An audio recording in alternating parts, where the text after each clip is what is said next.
And now, it's time for another Dice Tower review with Tom Vasel.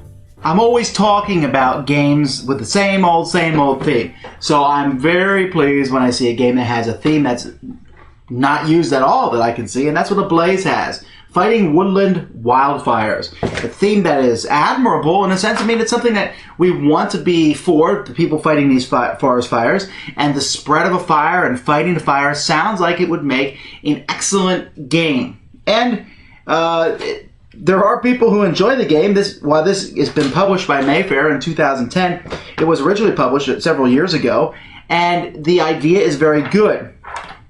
I don't have a problem with the gameplay, and like I said, I really enjoy the theme. But once you play the game, and I think it's great that there's actually 3 different sets of rules in the rule book. The middle one, the volcano, probably has the closest connection to the theme. But in reality, you're simply playing some very abstract strategy games. Now, I like abstract strategy games, but I was kind of hoping for maybe a more connection to the theme. How the fires spread can be seen, but other than that, and maybe having pawns that you put out on little spaces on the board and moving them around in numerical methods, maybe that taints how I think about the game, but again, this is the kind of game that just left me feeling cold. I mean, I said, well, that's how it works. Do you want to play it again? It doesn't really seem like it's that fun. I'm going to show you one of the 3 games, and the other games have a similar feel to them, but you can check the rules and see if you'd be interested in any of them. But let's look at one of the games. So here we have the starting configuration for this game. I'm drawing 4 tiles. Each tile is numbered from 1 to 6 to show how hot the fire is. And we've randomly placed them here in a rhombus. And one player starts. Each player has a pile of pawns that they will be using over the course of the game. First thing you do in your turn is you draw a tile. Oh, that's the volcano tile, not used in this game. And you draw a tile, and here I have a 5. The number doesn't matter as much as where you place it. You must always place a tile in this game in where the hottest part of the fire is. So here I have a 1, 5, 4, and 6. The hottest spot would be between a 6 and 4 because that gives me a 10. If there ever is a tile, then you can choose. So I put this 5 here. Now I'm allowed to place pawns on any tile I want. It can only be 1 tile, but I can put multiple pawns as long as there's an open spot for the pawn on that tile. A tile also may not have more pawns than it has free edges. For example, this 6 tile here only has 2 free edges. So I can only put 2 pawns on it. So let's say I do that. The next player draws a tile, and he has to put it in the hottest spot, which is now between the 5 and the 6. So he places the 2 here. And now he places a pawn, and so let's say he places a pawn on the 5, or 2 pawns. He could only put 1 if he wants to. The next player draws a 3, and he's put in the hottest spot, which is now between the 4 and the 5. So he could place it either here, or between this 4 and 5. So let's say he places it over here, and then he places his pawn like this. And this continues on as the next player draws. Where's the hottest spot? Between the 5 and the 4. And you continue on. And I like the way that the fire spreads. At the end of the game, you will get points for each region. A region is places where you have a line of tiles where you have at least 1 pawn on those tiles. We then take the total number of that region. Let's say this yellow region here is made up of 3 tiles.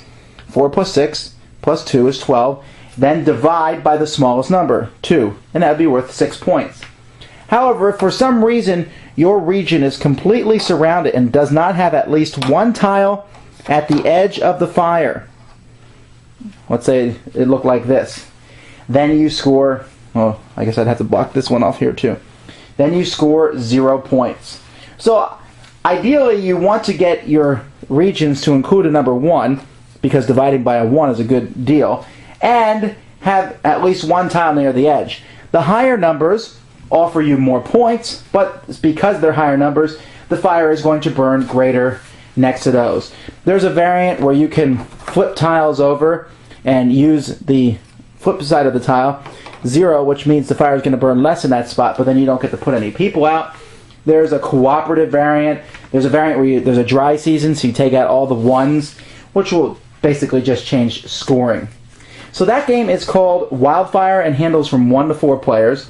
There's another game of Volcano, in which a volcano is erupting, and you are basically trying to drop water loads on fire as you put pawns down on the board.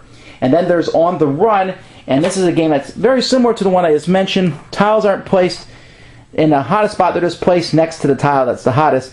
And you're putting pawns down, but then you are trying to move those pawns to the outside, trying to get as many pawns as you can to the outside of the fire. Basically animals fleeing from the fire. So you see, they do have theme. I don't know how to explain it. The theme is there. It works. You're in one, your animal's running from the fire. Actually, and the other one, you're dropping water loads. And in the first one, you are sending firefighters to the area where the fire is hottest, I guess.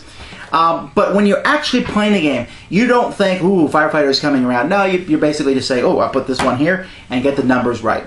It's a very mathy type game, and people who like to think about math are going to enjoy that because of the numbers with the tiles. The artwork's good. The pawns, they could have something better than just plain old pawns, I think would have been useful. The game isn't too long. It takes about 30 minutes to play. Most games go until you're out of the tiles, and there's not that many tiles.